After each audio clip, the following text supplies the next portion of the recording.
திருத்தணியில் நடந்த சுராஜ்.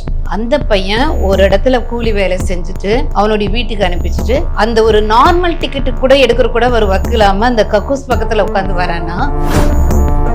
சுராஜ் 20 வெட்டு காயங்களோட ஓரளவுக்கு கொஞ்சம் சேஃபா இருந்தாரு அப்படிங்கிறத பார்க்கும்போது கொஞ்சம் ஆறுதலா இருந்துச்சு. அது எப்படி நீங்க கழுத்துல தலையில வெட்டுப்பட்டிருக்கான் சேஃபா இருக்கான்னு நீங்க எப்படி சொல்றீங்க? தமிழ்நாட்டுல நடக்கிற இந்த மாதிரி என்ன கொலை குற்றங்கள் வந்தாலும் குற்றங்கள் பண்ணவங்களுக்கு என்ன தண்டனைனா அடுத்த நாள் பாத்தீங்கன்னா உங்களுக்கு ஒரு டிராமா அரங்கிருது. என்ன டிராமானா 4 பேர் சேர்ந்து ஒரு பெண்ணை கற்பழிச்சிருப்பாங்க, 4 பேர் சேர்ந்து ஒருத்தங்களை அடிச்சிருப்பாங்க. அவனுடைய முகத்தை மூடி அவன் கையில கழுத்துல காலுல கட்டு போட்டு நொண்டி நொண்டி நட.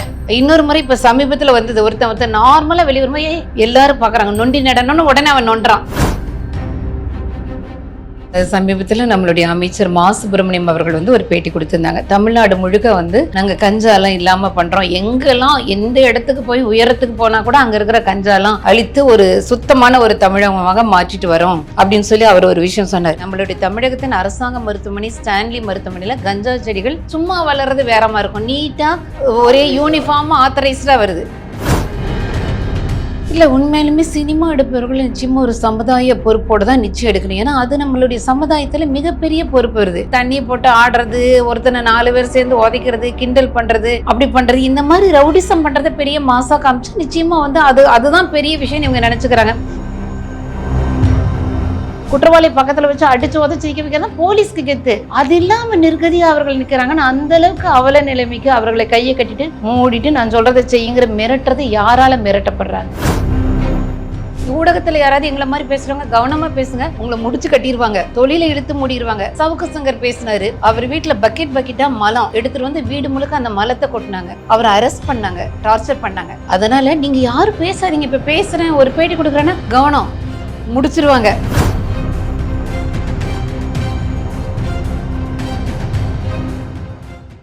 ட்ரெண்ட் டாக்ஸ் நேயர்களுக்கு வணக்கம். நான் உங்கள் சதீஷ். இன்னைக்கு நம்ம கூட டைசி மேம் தான் இருக்காங்க. வணக்கம் மேம், எப்படி இருக்கீங்க? ட்ரெண்ட் டாக்ஸ் நேயர்களுக்கு என்னோட அன்பு வணக்கம். உங்க எல்லாருக்கும் புத்தாண்டு வாழ்த்துக்கள். மேம், 2025 முடியும் போது இந்த அளவுக்கு ஒரு துயர சம்பவத்தோட முடியணுமா அப்படிங்கிற ஒரு கேள்வி எல்லாருக்குள்ளேயும் இருக்கு.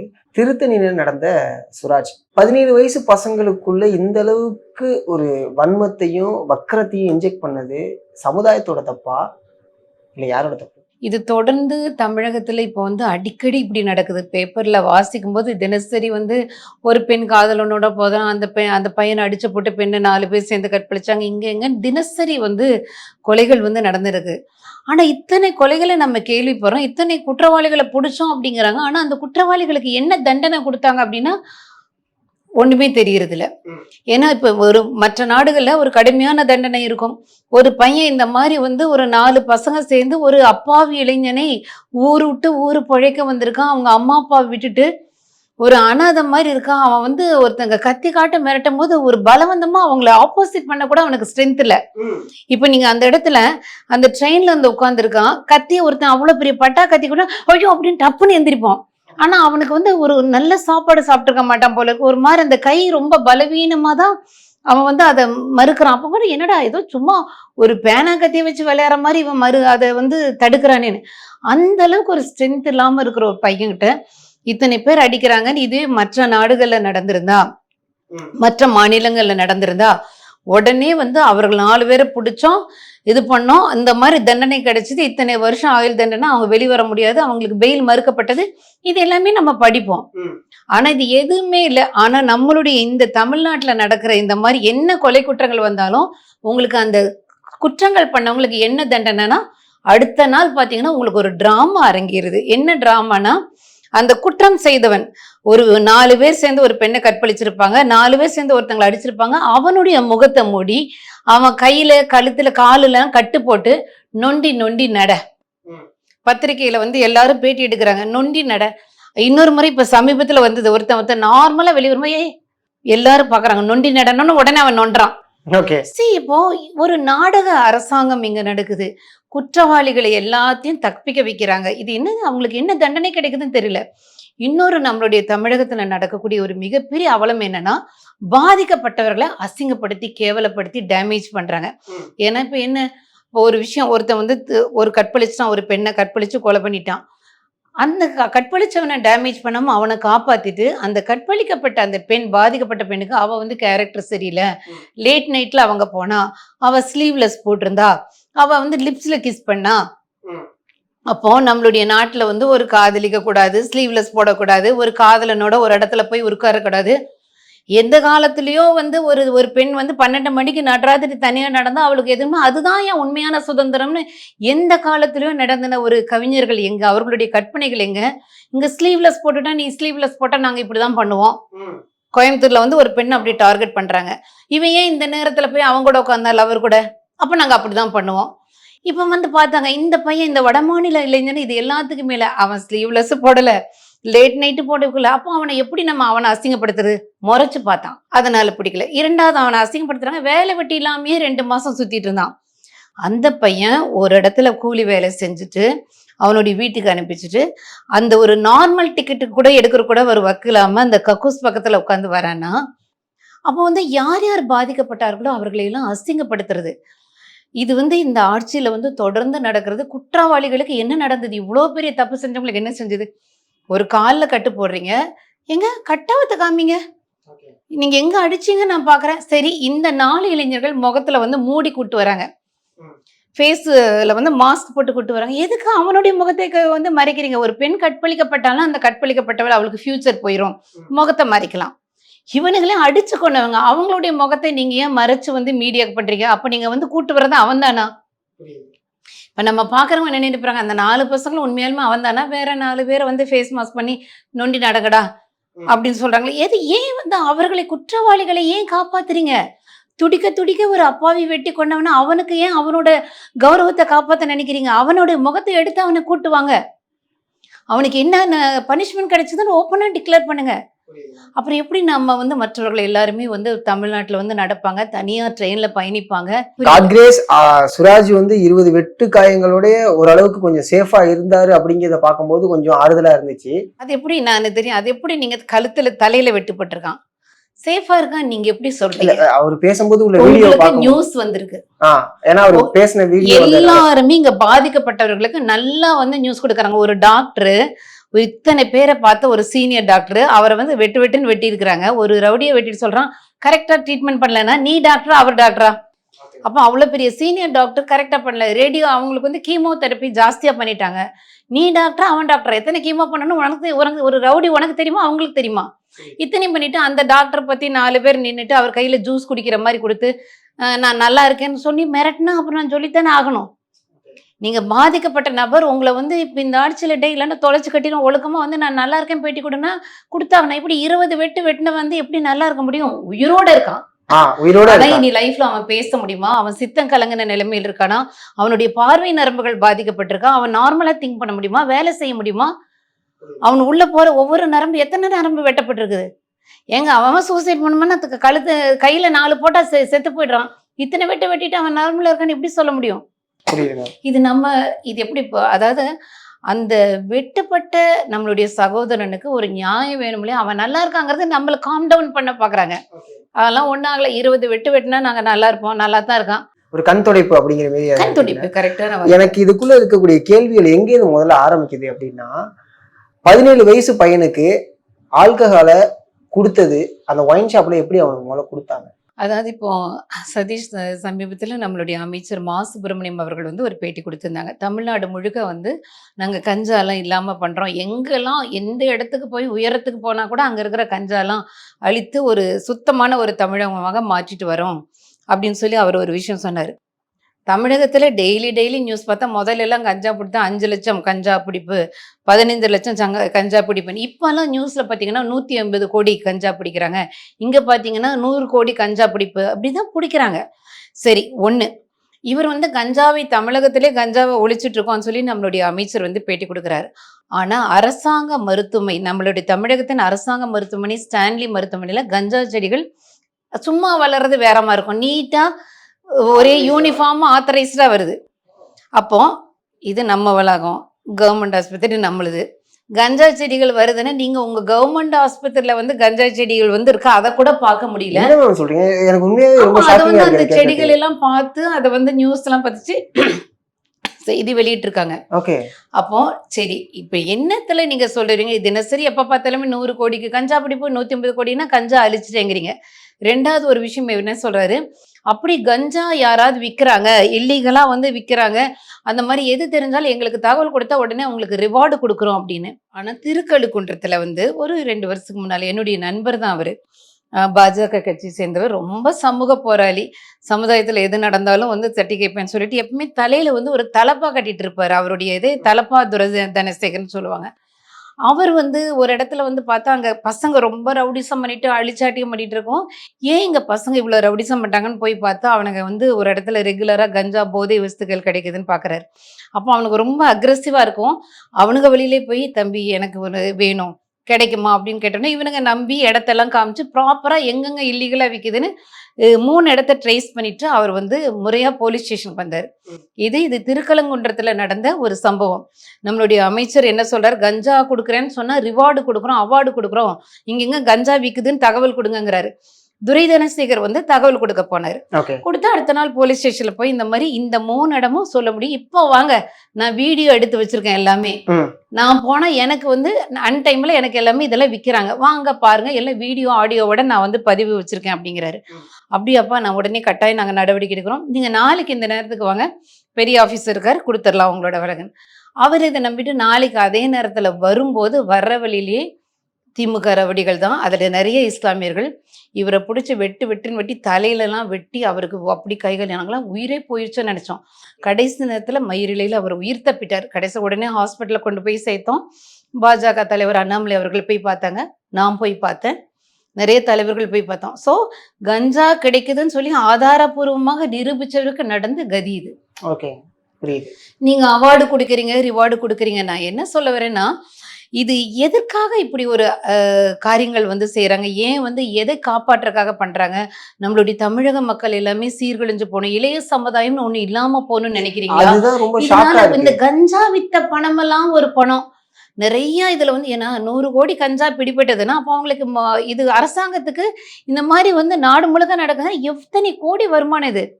அப்போ இத்தனை பேருடைய வாழ்க்கையை சீரழித்து அந்த வருமானம் நமக்கு எதுக்கு?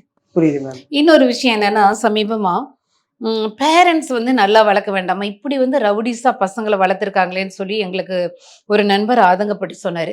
இந்த மாதிரி பசங்க வந்து மற்றவனை அருவாள் எடுத்து விட்டுறனா வளர்ப்பு சொல்லித்தர வேண்டாமா அப்படின்னு.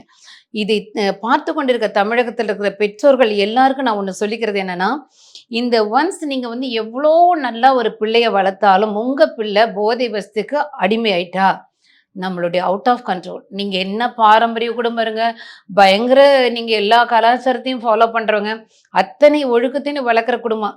எனக்கு அந்த மாதிரி நிறைய குடும்பத்தை நான் பார்த்துருக்கேன். ஏன்னா எங்களுக்கு வந்து பேஷண்டா வந்து கொடுப்பாங்க. ஏன் கடைசியா வந்து சமீபத்தில் நடந்த ஒரு விஷயம், அந்த ஊரை சொல்ல விரும்பல, எனக்கு தெரிஞ்ச குடும்பம் தான். அவங்க என்னோட பேஷண்டா வந்தாங்க. அவ்வளோ அருமையா பேசுவாங்க. பேசும்போதே, "சாமி வாங்க சாமி, ஒரு முறை வீட்டுக்கு வாங்க சாமி, 4 பேர குழந்தைங்க, இவ இத்தனாவது படிக்கிறான், அவ்வளோ நல்லா படிக்கிறா" அப்படின்னு. அதுல ஒரு பையன் கஞ்சா அடிமை. ஓகே. அவன் ஒரு பெண்ணை பண்றான். அவனுக்கு வந்து எல்லாருமே வந்து அந்த பையன் வந்து அவனுடைய போக்கு ரொம்ப மாறிடுச்சு. அந்த பெண்ணை கூட்டு போறான், எங்கேயோ கூட்டு போய் எல்லாமே பண்றான். அந்த வீட்லயும் ஐயோ இவன் கஞ்சா குடிச்சிட்டு வரான், அந்த குடும்பம் நல்ல குடும்பம் தரமாட்டேங்கிறாங்க. இவன் வந்து எனக்கு அந்த பொண்ணை கட்டி வைங்க, இல்லைன்னா உங்க எல்லாரும் கொண்டுருவேன் நிக்கிறான். எல்லாரும் அழிச்சாட்டியும் பண்றான், எல்லாம் பண்றாங்க. கடைசியில வந்து அவன் எல்லாத்தையும் வெட்டி, எல்லாரும் அவனை வெட்டிடுவேன், இவளை வெட்டிடுவேன், ரோட்ல அந்த கத்தியை கூட்டு ஆடுன்னு ஆட இடத்துல அவனுக்கு ஏதோ ஒரு வியாதி வந்து இறந்து போனது.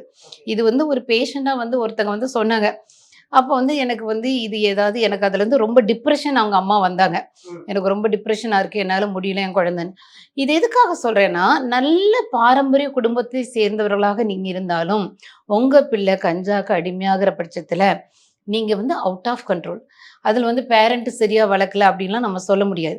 இப்போ அந்த அந்த இந்த 4 பேர் வந்து கத்தி வச்சு, நான் எதுக்காக சொல்ல வரேன், நான் 4 பேர் கத்தி வச்சு மிரட்டினாங்களே, அவங்க பேரண்ட் ரொம்ப நல்ல குடும்பமா கூட ஆமா, இருக்கலாம். ஒருத்தவங்களுடைய அம்மா வந்து 100 நாள் வேலை பாக்குறவங்க. எனக்கு எங்க தெரியுமா மேம் ரொம்ப கஷ்டமா இருக்கு, இதெல்லாம் கெத்து, இதெல்லாம் மாசுங்கிற விஷயத்த யாரு இவனுக்குள்ள என்ஜெக்ட் பண்றது? இது இப்படி பண்ணா அவங்களுடைய தோரணையே ஒரு மாதிரி விசித்திரமா, ஏதோ வேற்று கிரகத்துல இருந்து வந்த மாதிரி தான் அவங்களோட நடவடிக்கையே அப்படிதான் இருக்கு.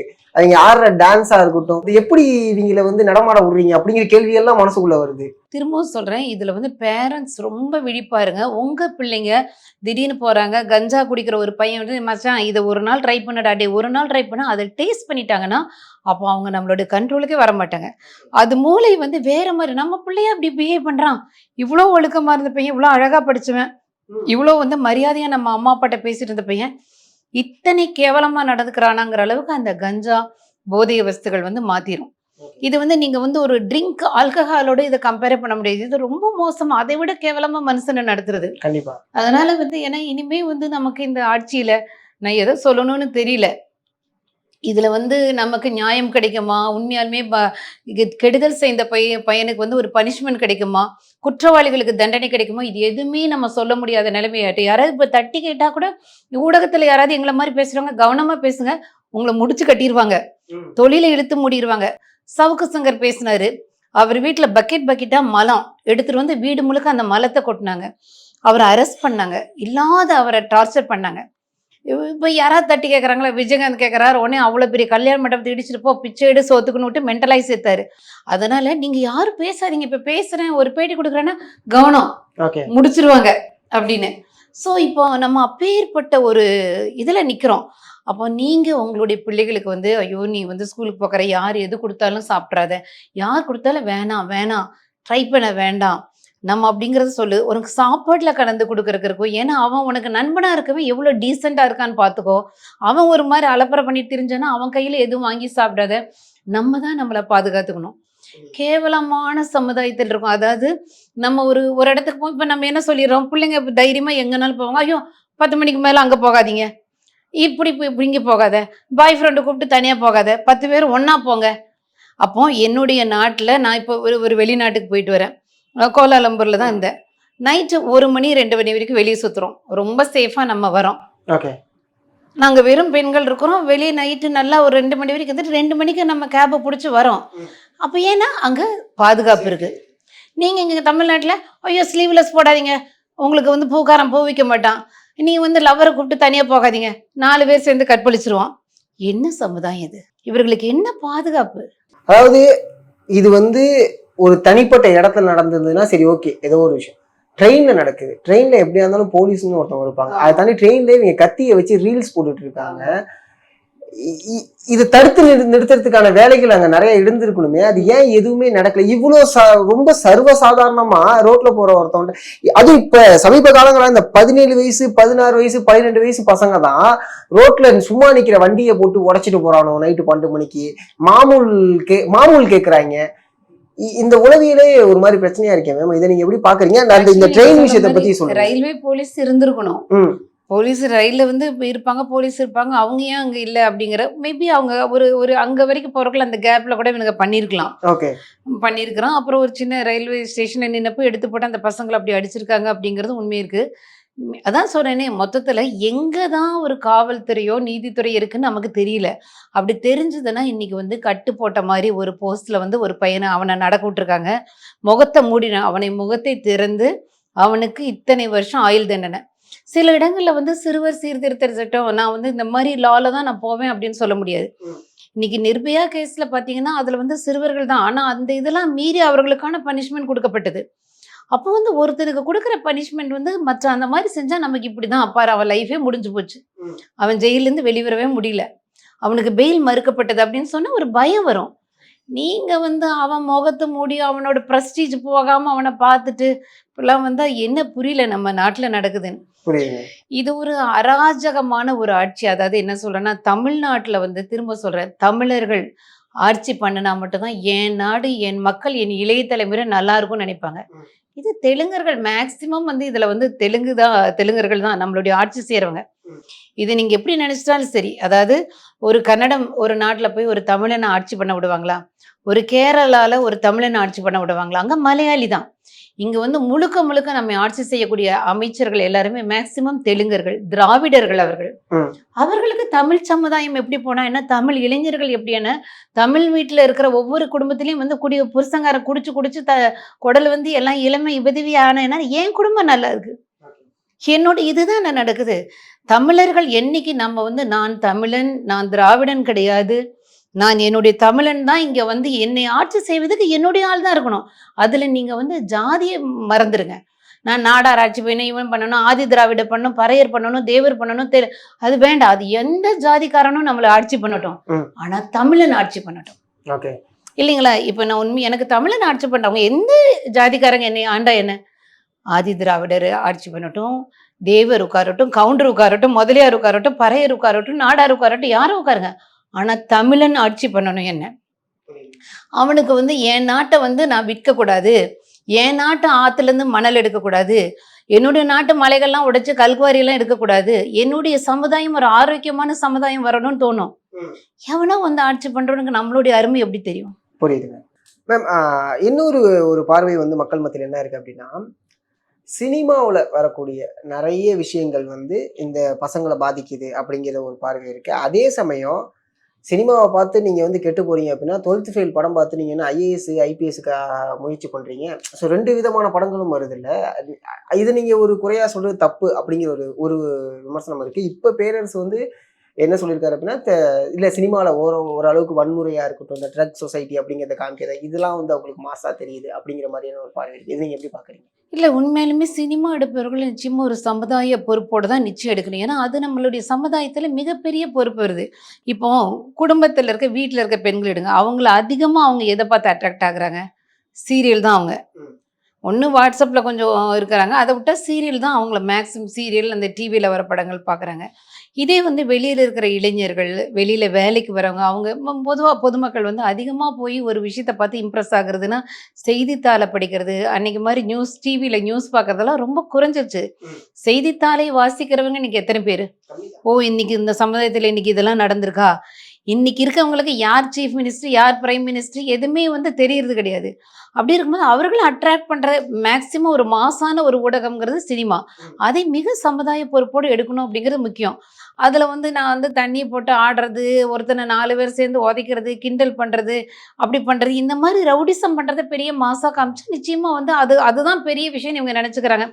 அப்படி பாத்தீங்கன்னா இப்ப சமீபத்துல வந்து இட்லி கடை மாதிரி படங்களோ, ஒரு மெய்யழகன் மாதிரி படங்களோ, நிறைய படங்கள் இப்போ வந்து அந்த மாதிரி வந்திருக்கு அப்படின்னாங்க. என்னன்னா காந்தாராவா சம்திங் ஒரு படம் நல்லா இருந்தது. அதாவது இந்த இட்லி கடை மாதிரி படம்லாம் வரும்போது என்னன்னா, அது ஒரு இதுல என்ன ஒரு சமுதாய விழிப்புணர்வு அப்படின்னு நீங்க கேட்கலாம். என்னங்க அதுல நிறைய பேர் கிண்டல் கூட பண்ணாங்க. ஒருத்தன் வந்து ஃபாரின்ல இருந்து வேலை பொழப்பெல்லாம் விட்டுட்டு வந்து கிராமத்துல வந்து அவங்க அப்பன் செஞ்சு இட்லி கடை வைக்கிறதெல்லாம் ஒரு பெரிய பெருமையான ஒரு பெரிய இதெல்லாம் வந்து கிண்டல் பண்ணாங்க. அவன் வந்து அட்லீஸ்ட் அந்த இட்லி கடையை பெரிய அளவுல பண்ணா, ஒரு செயின் ஆஃப் இட்லி கடை, ஒரு 20 இட்லி கடை, 100 இட்லி கடைன்னு சொல்லி ஒரு பிரான்ச் ஓப்பன் பண்ணா சொல்ல கூட அந்த கதைக்கு ஒரு அர்த்தம் இருக்குது. அப்பன் செஞ்ச அதே இட்லி கடை வைக்கிறதெல்லாம் ஒரு பெருமைன்னு ஒரு கடை வச்சிருக்காங்கன்னா, எனக்கு எது மன திருப்தின்னு நான் தான் தீர்மானிக்கணும். கண்டிப்பா. உனக்கு ஒரு பெரிய கார் வாங்குறது, பெரிய பங்களா வாங்கிறது, அது திருப்தினா, எனக்கு என்னுடைய மண்ணில், என்னுடைய மக்கள் நடுவுல, எனக்கு பிடித்தமானவளுடன் ஒரு நிம்மதியான, பரபரப்பு இல்லாத, அழகான, கவிதையான வாழ்க்கைன்னா, நான் தான் டிசைட் பண்ணணும். அதை நீ சொல்லக்கூடாது. அப்போ வந்து அந்த கதையில வந்து நிறைய விஷயங்கள் சொல்லப்பட்டது. உன்னுடைய மண், உன்னுடைய மக்கள், உனக்கு பிடித்தமான ஒரு வாழ்க்கை. யாரும் நம்மள கிண்டல் பண்றதில்ல, கேலி பண்றதில்ல. உனக்கு அது ஒரு வாழ்க்கை. அதை விட முக்கியமா அந்த படத்துல சொன்னது, குலதெய்வம் சாமிக்கு கோயிலுக்கு போங்க. நம்மளை சுற்றி இருக்கிற ஒவ்வொரு இடத்துலயும் நம்மளுடைய சாமி நம்மளை பார்த்துக்குது. ஒரு கல்ச்சர் இதெல்லாம் நம்மளுடைய பாரம்பரியம். எல்லாருமே ஒரு குலதெய்வம் கோயிலுக்கு போங்க. உங்களுக்கு பிரச்சனையெல்லாம் விலகிரும்னா, நிச்சயமாக தலைமுறையாக நம்ம வந்து நம்பக்கூடிய நம்பிக்கை அது உண்மை. அதை வந்து ஒரு பெரிய மாசான நடிகர் அவர் வாயிலிருந்து சொல்லும் போது தான் எல்லாருக்கும் ஆமா உண்மைதான், நம்ம அம்மா அப்பாவெல்லாம் நம்மளை மிரட்டி குலதெய்வம் கோயிலுக்கு போய் நம்ம வந்து சாமி கும்பிட்றதுல ஒரு அர்த்தம். ஸோ ஏதோ ஒரு விஷயம், நல்ல விஷயங்களை ஸ்ப்ரெட் பண்ணுங்க. அது அழகா வந்து சினிமாங்கிறது மிகப்பெரிய ஊடகம். அதை நம்ம ஒத்துக்கிட்டு தான் ஆகணும். புரியுது மேம். சொல்ல போனா நான் வந்து சினிமாக்கே போகாதவா. நம்ம வருஷத்துக்கு ஒரு 2 படம் பிள்ளைங்க வந்து கட்டாயமா அம்மா நீங்க வரணும் உட்காரணும். ஏன்னா தியேட்டர்லயும் பார்க்க மாட்டேன், வீட்டுல டிவியில வந்து எனக்கு கனெக்ஷனே இல்லை. என் வீட்டுல கடந்த 10 வருஷமா டிவி கனெக்ஷனே இல்லை. அப்போ என்ன இப்பெல்லாம் சொல்றாங்க, அட்லீஸ்ட் வர்றவங்களையாவது கன்சிடர் பண்ணுங்க, அவங்க டிவி பார்க்கணும்லன்னு கனெக்ஷன் கொடுக்கணும்னு வச்சிருக்கிறேன். ஆனா நான் இந்த சினிமா பத்தி நான் பேசுறேன்னா, வம்படியா இன்னைக்கு இட்லி கடை கூட்டு போகும்போது எனக்கு அது ஒரு நல்லா பரவாயில்லையே, ஒரு அழகா ஒரு விஷயத்த சொல்லியிருக்காங்கன்னு. ஸோ இன்னைக்கு வந்து நிறைய பேர் வந்து இதில் போய் இந்த படம் எடுக்கும்போது ரவுடிசம் பண்ணுறது, வன்முறை பண்ணுறது, 10 பேர் அடித்து உதைக்கிறது, இதெல்லாம் ஹீரோ மாதிரி காமிச்சா அப்புறம் இந்த மாதிரி ஒரு சிறுவர்கள் உருவாக தான் செய்வாங்க நிச்சயமா. அதுவும் இப்போ இந்த ரீல்ஸ் கலாச்சாரம் அப்படிங்கிறது ரொம்ப பிரபலமானனால எனக்கு லைக்ஸ் வேணும், அதனால இந்த ரீல்ஸ் போடலாம். அதாவது அதான் ஸ்டேஷன் வாசல்ல நடந்து வர மாரி ஒரு வீடியோ, ஒரு போலீஸ் ஸ்டேஷன் வாசல்லே நடந்து வர மாரி அப்படி மாசா ஒரு வீடியோ ஒண்ணு போடுறாங்க. அதாவது 2005க்கு அப்புறம் பிறந்த குழந்தைகள் பல பேர் வந்து இதனால ரொம்ப பாதிப்படைஞ்சிருக்காங்க அப்படிங்கிற மாதிரியான ஒரு விஷயம் ஒண்ணு இருக்கு. அத நீங்க எப்படி பார்க்குறீங்க? அந்த ரீல்ஸ் எல்லாம் பார்த்துமே இது மாரி அந்த பையன் இப்போ போடல ரீல்ஸ். அந்த பட்டாக்கத்திய வச்சு இந்த ஒரு ரீல்ஸ் இதுக்கு முன்னாடியே ஐ மீன் கஞ்சா போடுற மாரியும், குடிச்சிட்டு சண்டை வளர்க்குற மாரியும், ரவுடிசம் பண்ற மாரியான வீடியோஸ் எல்லாம் ரீல்ஸா போட்டிருக்காங்க. அப்பவே சைபர் கிரைம் இது மாரியான காவல்துறையினர்கள் ஏன் நடவடிக்கை எடுக்கல? அப்படிங்கிற மாரி நெறைய கேள்விகள் இதுக்குள்ள இருக்கு. உங்களோட பதில் என்ன? ரீல்ஸ் கலாச்சாரம் அப்படிங்கிறது வந்து எல்லா பக்கமும் வந்துட்டு இருக்கு அப்படிங்கிறது உண்மைதான். அது ஒரு மறுக்க முடியாத ஒரு உண்மை. இதுக்கு அதாவது இது எல்லாத்துலயுமே ஒரு வரைமுறை. இதுக்கு மேல இருந்தா நாங்க வந்து நடவடிக்கை எடுப்போம் அப்படின்னு சொன்னா தான் இதெல்லாம் நடக்காதே. ஆனா, இங்க அநியாயத்தை வந்து வெளியிட்டவங்க எல்லாருமே இப்ப இந்த 4 பசங்க ஒருத்தன வெட்டுன வீடியோவ யார் யாரு ஒரு சமுதாயத்துல ஒரு பிரபலமான நபர்கள் வெளியிட்டாங்களோ, அவங்க எல்லாத்தையுமே வீடியோவ ரிமூவ் பண்ணுங்க. Sensitive content. அவங்களே அத போடும்போது அந்த வெட்டுறது, ரத்த காயம்லாம் Blur அது பண்ணி. பிளர் பண்ணிட்டு தான் போடுறாங்க. ஆனா எடுக்குறாங்கன்னா, இங்க தான் சொல்றேனே குற்றவாளிகளை வந்து காப்பாத்துறதுக்கான நடவடிக்கை நல்லா நடந்துட்டு இருக்கு தமிழ்நாட்டுல. இன்னொரு கேள்வி என்ன அப்படின்னா, இந்த 4 பேர்ல ஒரு பையனுக்கு பெயில் தந்துட்டாங்க. அந்த வீடியோ எடுத்த பையனுக்கு. 3 பேர் மத்த வீடியோ தெரிஞ்ச 3 பேருக்கு வந்து ஜேஜே போர்டு வழியா குடுத்துருக்காங்க. என்ன மாரியான தண்டனைகள் இப்போ உங்களுக்கே மீதி 3 பேருக்குன்னு சொல்லிட்டு என்ன பண்ணாங்கன்னு சொல்ல தெரியல அதான் பாருங்க. கேட்கிறேன். என்ன அதாவது ஜேஜே போர்டுல அதாவது ஜுவினல் ஆக்ட் வழியா அவங்கள வந்து இது ஜுவினல் பண்ணிட்டாங்க. ஜஸ்டிஸ் வழியா ஆமா. சிறுவர் சீர்திருத்த ஆனா திட்டம். என்ன தண்டனை கிடைக்கும்? இப்ப என்னுடைய கேள்வி எங்க இருக்குன்னா, இந்த அளவுக்கு வக்கரமா செய்யக்கூடியவங்களுக்கு எந்த மாதிரியான தண்டனை? ஒருவேளை உங்களுக்கு இருக்கக்கூடிய ஆசையே தான் இருக்கு. இதே கேள்வி தான் எனக்கும். என்ன தண்டனை குடுப்பாங்க? என்ன தண்டனை குடுப்பாங்க? அப்ப இதுவரைக்கும் தப்பு பண்ண குற்றவாளிகளுக்கு என்ன தண்டனை கிடைத்தது? அவர்களுக்கு நல்ல கால்ல ஒரு நல்ல ஒரு ஒரு அது என்ன சொல்லுவாங்க? பேண்டேஜ் சுத்தி நொண்டி நடக்க வச்சு ஒரு டிராமா அரங்கேறும். ஓகே. அது கிடைக்கும். அதுக்கு மேல என்ன கிடைக்குங்கிறது இருங்க. அதுக்கு மேல என்ன கிடைக்கும்னா, இதுவரைக்கும் என்ன கிடைச்சிருக்குது? 4 பேர் சேர்ந்து ஒரு பெண்ணை பண்ணாங்கன்னா, அவனுக்கு என்ன கிடைச்சது? அவனுக்கு வந்து வெளிவர முடியாத மாரி அவனுக்கு வந்து ஆயுள் தண்டனை கிடைச்சிச்சு. இவன் இந்த அளவுக்கு ஒரு பெண்ணை பண்ணா, அதனால தூக்கு தண்டனை சாகும் வரை தூக்கு தண்டனை அத நம்ம வந்து ஒத்துக்கலாம். உங்களைப் போலவே எனக்கும் வலியோட நான் காத்திருக்கேன். என்னதான் இவனுக்கு வழக்கம் போலவா? ஏன்னா நான் நேத்தே பார்த்துட்டு ஃபெட்டப் ஆயிட்டேன். அவனுடைய வெட்டினவர்களுடைய முகத்தை மறைத்து, அவங்களுடைய கௌரவம் குலையாம பத்திரிகையாளர்களுக்கு அவர்களை வெளிப்படுத்தும் போதே, இவனுடைய கௌரவத்தை ஒருத்தனை துடிக்க துடிக்க வெட்டினவனுடைய கௌரவத்தை நாம ஏன் காப்பாத்தணும்? அவனுடைய முகத்தை ஏன் மறைக்கிறாங்க? அது ஒண்ணுமே இல்ல. பார்த்தாலே ஒரு ஒரு துணி விசித்திரமா கடையில இருக்காங்க. ஆமா. ஒரு துணி கடையில போய் திருடுறா ஒரு பெண். நல்ல டீசென்ட்டான இருக்க பொண்ணு. அந்த பெண்ண என்ன பண்றாங்க, ஃபுல்லா அப்படி நிக்க வச்சு வீடியோ எடுக்குறாங்க. நீ உனக்குள்ள இருக்கிறதெல்லாம் எடுத்து போடு. இங்க சோப்பு டப்பா திருடுன, சோப்பு திருடுன, ஷாம்பு திருடுனன்னு அவளுடைய முகத்தே அவ வறுமைக்கு திருடியிருக்கலாம், திமிருக்கு திருடியிருக்கலாம். ஆனா வந்து காமிக்கும்போது, இந்த அளவுக்கு வெட்டினவனுடைய முகத்த நம்ம ஏன் மறைக்கணும் நீங்க? அப்பவே எனக்கு வந்து விட்டு போயிருச்சு. அப்ப ஒருவேளை அந்த 17 வயசு கீழ இருக்கக்கூடியவங்களுடைய முகத்த காட்டக்கூடாதுங்கிற ஒரு எத்திக்கல் தவறுன்னு செஞ்சா, அது வந்து 17 வயசுல எப்படி இருக்கணுமோ அப்படி இருக்கணும். இல்லன்னா அதுக்கு வந்து அவர்களுக்கான தவறு கிடைச்சா தான் மீதி இருக்கும். அப்ப வந்து மற்ற எல்லா 17 வயசுக்காரங்களும் நம்ம 4 பேரும் ஒருத்தங்கள போட்டு வெட்டுன்னு வெட்டலாம். நம்மள கௌரவமா இந்த அரசாங்கம் நடத்தும்.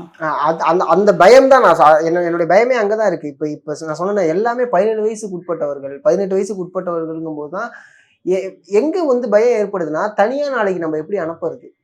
வீட்ல உள்ளவங்கள தனியா எப்படி வெளில அனுப்புறது? இப்படி ரொம்ப கேஷுவலா ஒரு பட்டாக்கத்திய தூக்கிட்டு வந்து ட்ரெயின்ல வெட்டலாம் அப்படின்னா, அதுவும் பப்ளிக் மீடியம் அது. நான் என் வீட்டுக்குள்ள இருந்து அவங்க வந்து மிரட்டல. பப்ளிக்ல நான் போறேன். எல்லாரும் ஒரு 100 பேர் பயணிக்கக்கூடிய ஒரு இடத்துல போறேன். அங்கேயே கேஷுவலா கத்தி எடுத்து ஜாலியா வெட்டிட்டு இருப்போம். ஜாலியா ரீல்ஸ் பண்ணிட்டு இருப்போம்.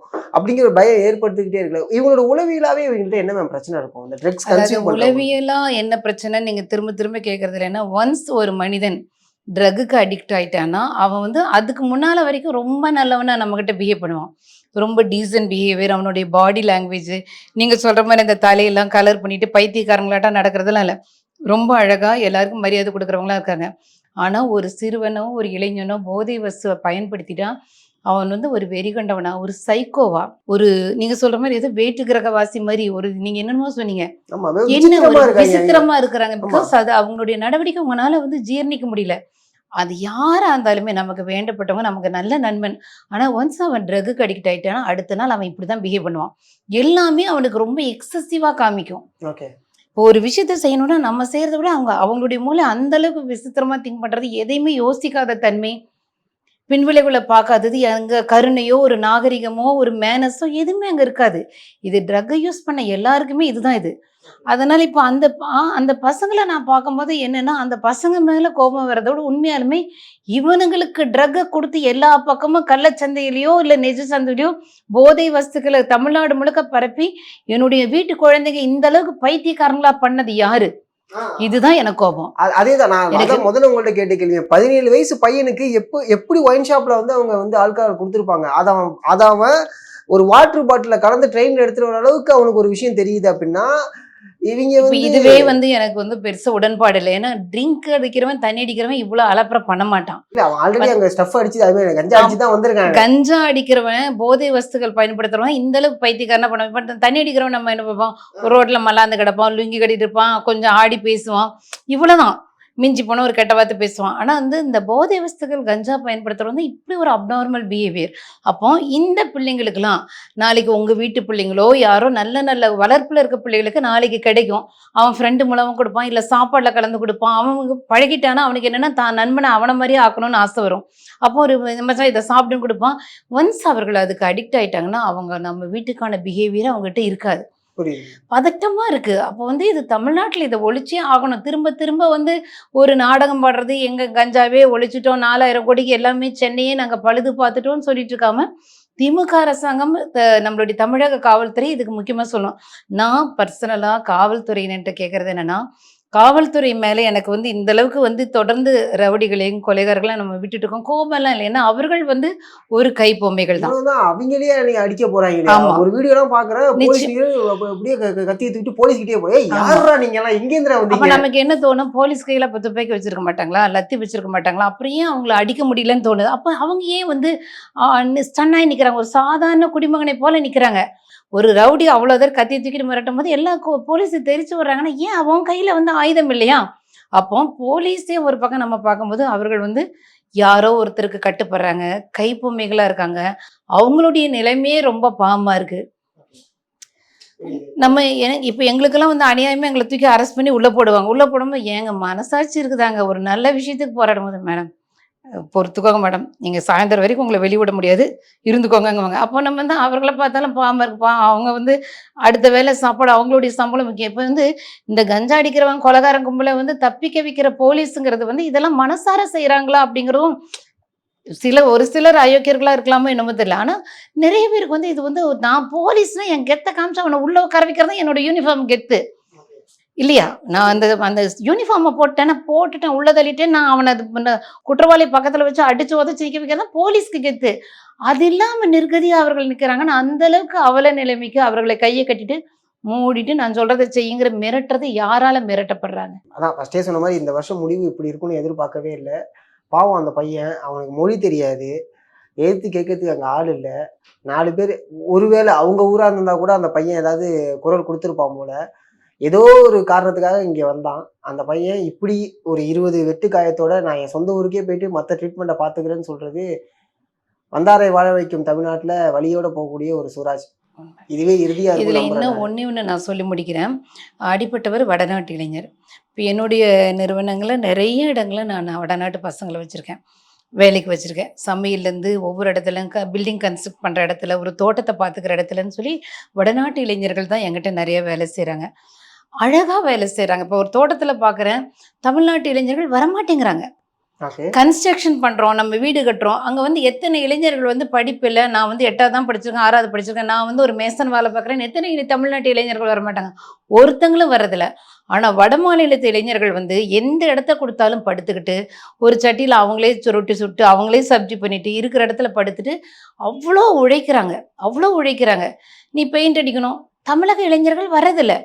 அதாவது இப்ப நான் சொல்றது வந்து நீ படிக்கல, நீ ஒரு 6வது படிச்சிருக்க, 2வது படிச்சிருக்க, அம்மா, அப்பா கூலி வேலை, உங்க வீட்ல இவ்ளோ வறுமை இருக்கு. ஆனா அந்த வீட்ல ஒரு இளைஞர் இருந்தா, பெயிண்ட் அடிக்க வரமாட்டேன். இதுக்கு நான் வரமாட்டேன். ஆனா வடநாட்டு இளைஞன் குடும்பத்துக்காக வேலை செய்றான். உண்மையாலுமே என்கிட்ட நெறைய பேர் வேலை செய்றாங்க. பிரச்சனையே இல்ல அவங்கனால. ஏதோ இதுல ஒரு 100ல 2 பேர் பண்ணலாம். ஆனா வந்து அவர்களை நாங்க அவ்ளோ டேக் கேர் பண்றோம். அப்படி வந்து நம்மளுடைய நாட்டில் வந்து பிழைக்க வந்த ஒரு இளைஞன, இப்படி துடிக்க துடிக்க வெட்டியதெல்லாம் வந்து உண்மையாலுமே மனசு தாங்கவே மாட்டேங்குது. ரொம்ப நன்றி மேம். உங்களோட நேரத்துக்கு ரொம்ப நன்றி. Thank you so much. இது மக்களும் வந்து இது ஒரு பெரிய விழிப்புணர்வோடு இருங்க. உங்க பிள்ளைங்க ஸ்கூலுக்கு போறவங்க, காலேஜுக்கு போறவங்க, இந்த மாரி இதுக்கு அடிமையாயிறக்கூடாதுன்னு சொல்லி சொல்லி வளங்க. யார் கையிலயும் எதுவும் வாங்கி சாப்பிடக்கூடாது. என்ன சொன்னாலும் இந்த மாரி தப்பான வழிக்கு போகாதுன்னு. ஏன்னா நம்மளுடைய நாட்டில் நம்மள நாம தான் காப்பாத்திக்கணும்.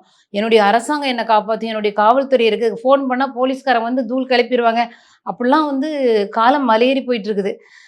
உங்களுடைய வாழ்க்கை அப்படிங்கிறது நம்மளுடைய வாழ்க்கையில் நம்ம கையில தான். இறைவன் வழி நடத்தட்டும். எல்லாருக்கும் ஹேப்பி நியூ இயர். நன்றிப்பா.